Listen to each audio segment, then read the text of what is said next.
Ndaj dhe unë ju them sot se ulja taksave, heqja e mbi 60 taksave dhe tarifave vendore, nuk është slogani im politik, është zotimi im dhe unë do ta bëj realitet brenda javës time të parë si kryebashkiaku juaj i ardhshëm.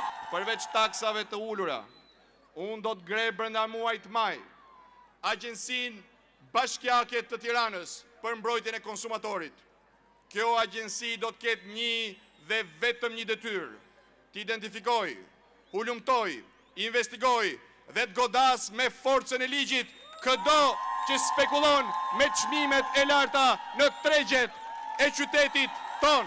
Punësimi i qytetarëve të Tiranës jo vetëm nuk do të jetë diçka e huaj, e pakuptueshme, jo brenda kompetencave të bashkisë, por do të jetë detyra numër 1 e kryebashkiakut tuaj të ardhshëm.